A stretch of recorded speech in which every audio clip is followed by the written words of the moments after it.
Welcome to North Carolina.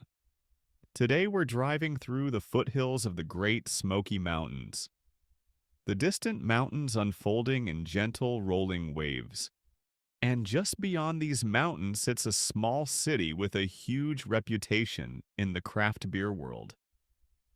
Asheville, a beer capital that 99% of Americans still haven't truly explored.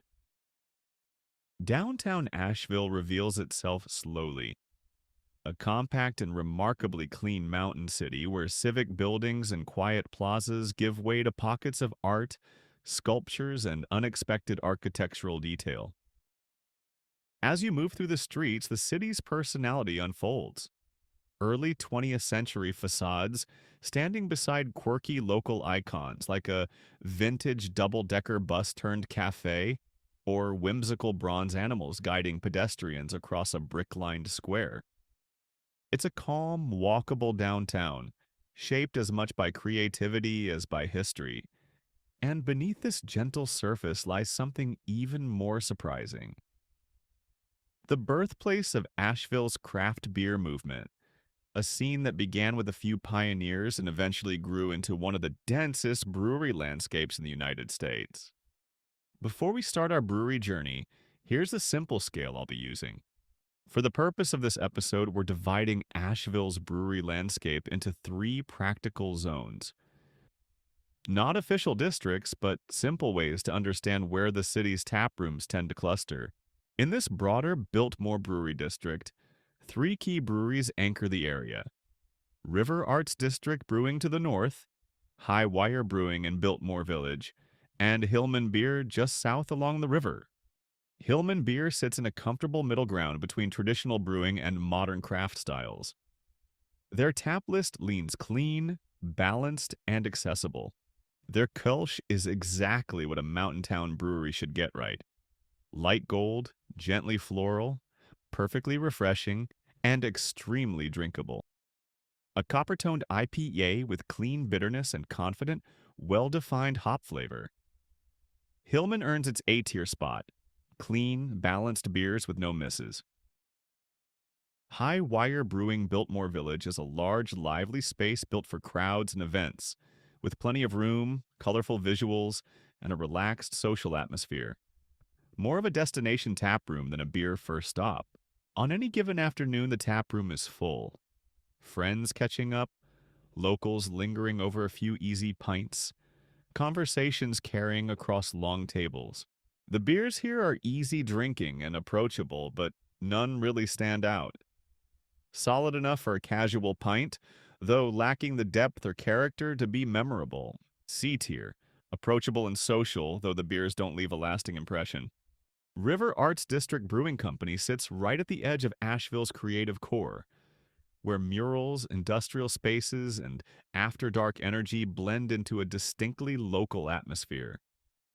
The Centerfold IPA is decent and easy to drink. Nothing flashy, but solid enough for a casual pour. The Indian Pale Lager is clean but forgettable, with friendly service helping carry the experience. B-level execution for the style, technically fine but lacking presence. This is Asheville's South Slope Brewery Core, a tight, walkable area anchored by Twin Leaf, Green Man, and Burial, and the beating heart of the city's beer scene. Burial Beer Co. sits at the very peak of Asheville's beer scene. Dark, uncompromising, and unapologetically intense. The name isn't symbolic, it's literal. Easy drinking is buried here, trends are buried here, and what remains is beer stripped down to its raw, feral core. Industrial textures, ominous murals, and a deliberate heaviness make it clear from the first step inside. This is a place built for serious drinkers, not casual comfort. Their sour program is exceptional, especially the aggressively fermented styles. Sharp, layered acidity that never feels thin or gimmicky. The more sour it gets, the better it drinks, balancing funk, fruit, and depth with surgical precision. Stouts are consistently strong as well, dense, structured, and clean, with no wasted sweetness. On the hop side, Surf Wax IPA remains a standout, bright, resinous, and unmistakably burial, proving they can dominate both extremes of the spectrum. Outside, the vibe continues. Long communal picnic tables under string lights, a sticker-bombed van parked like an art installation, trees and concrete blending into an urban forest courtyard.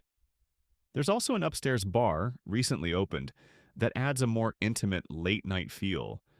But the soul of Burial remains the same. Intense, artistic, and absolutely fearless in flavor and identity. Dark, bold, and uncompromising. Burial Beer Co. is S tier, no debate.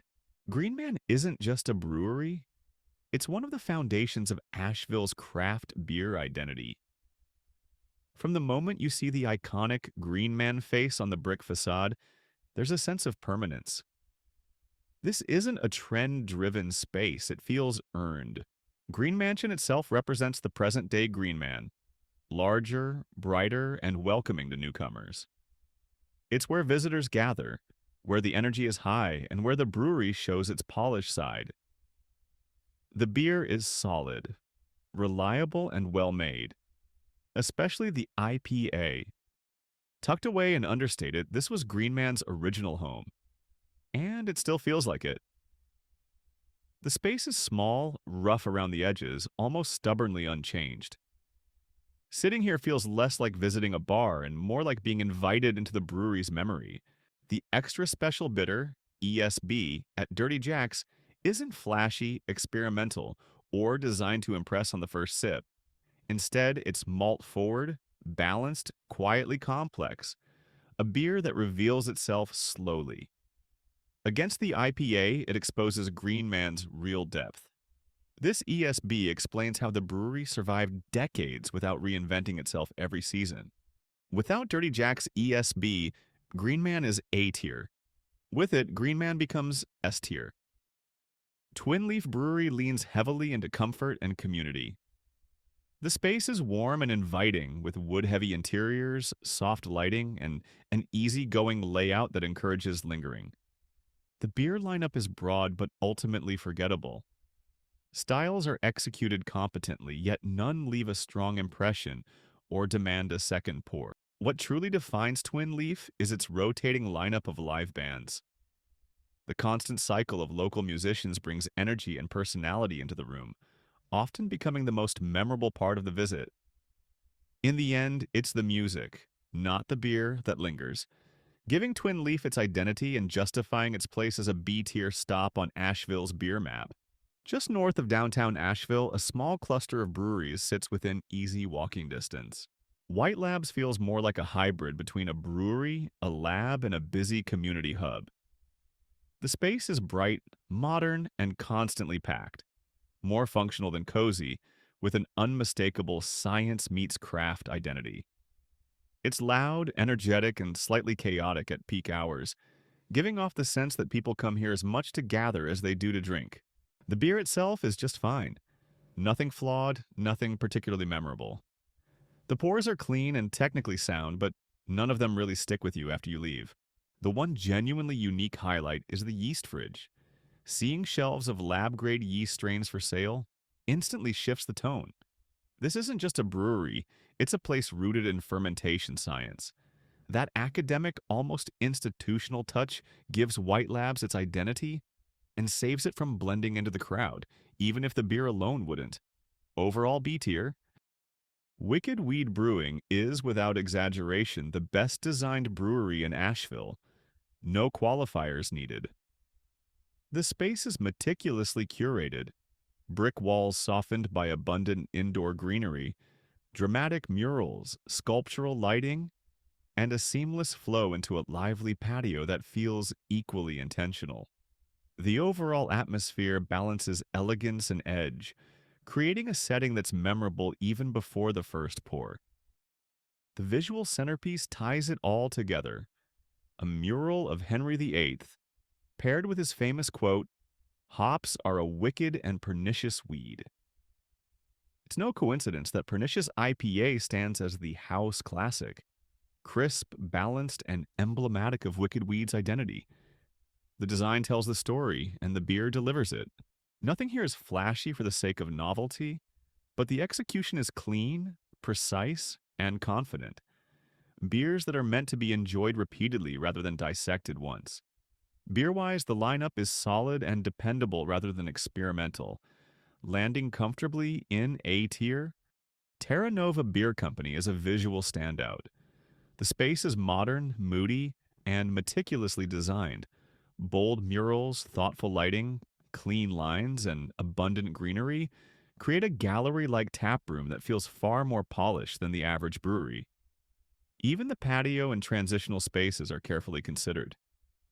Notably, the restroom features a level of design rarely seen in breweries, delivering a cinematic and immersive experience that leaves a lasting impression.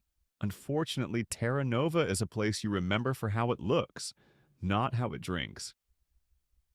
As a design-forward destination or a quick visual stop, it excels, but for beer alone, it falls short. Near-perfect aesthetics paired with underwhelming execution in the glass make this a clear case of style outpacing substance. The beer doesn't live up to the setting. Across the lineup, flavors feel muted and forgettable, lacking both character and balance. Nothing truly stands out, and none of the pours leave a lasting impression. Despite the strong visuals, the beer itself lands firmly at a C tier. Asheville Brewing Company delivers a solid, dependable brewery experience without trying to overreach. The space feels open and welcoming, defined by bold wall art, warm lighting, and a laid-back, unfussy atmosphere that blends naturally into Asheville's local bar culture. On the beer side, the lineup stays balanced and approachable, favoring familiarity over experimentation and making it easy to find something agreeable without demanding attention. It's the kind of place that works well as a casual stop or reset between stronger breweries, especially for groups with mixed tastes. Overall, it's a reliable stop that feels steady rather than exciting, earning a comfortable B tier for doing the fundamentals right without aiming higher. Bonus stop: Hot Springs, North Carolina. Established as early as the late 18th century, Hot Springs Resort and Spa is built around naturally occurring, sulfur-rich hot springs, long valued for relaxation and therapeutic soaking. The mineral water carries a distinct sulfur aroma, an unmistakable marker of authenticity rather than a flaw.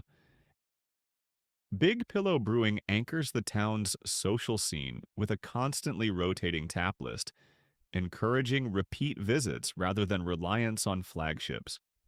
A previously well-regarded Kolsch has rotated out, but the lineup continues to evolve. The brewery offers ample outdoor seating, well-suited for warm afternoons and Rivertown evenings, and often hosts live music on weekend afternoons, reinforcing its role as a relaxed gathering spot rather than a destination built on hype. Overall, the beers are well-balanced and consistent across styles, solidly executed, earning the brewery an A tier for reliability and drinkability. This is the final tier ranking for 11 breweries in the Asheville area. One day is enough if you choose right. Burial for the bold, Dirty Jack for the classic. In Asheville, beer doesn't exist in isolation. It's woven directly into the city's creative fabric. Breweries here function as social anchors, art spaces, and neighborhood living rooms all at once. This is a city where brewing is treated as a form of expression, much like street art or music, experimental at times, grounded at others, but always local at heart. You see it in the balance of beer menus, the casual way tap rooms blend into their surroundings, and the way people linger rather than rush. Together, the beer, the art, and the built environment reflect Asheville's defining character: independent, creative, and community-driven. Next, we move on to New York City, the heart of the universe, and explore how craft beer survives, evolves, and competes in the world's most demanding city. Thanks for watching. See you on the next stop.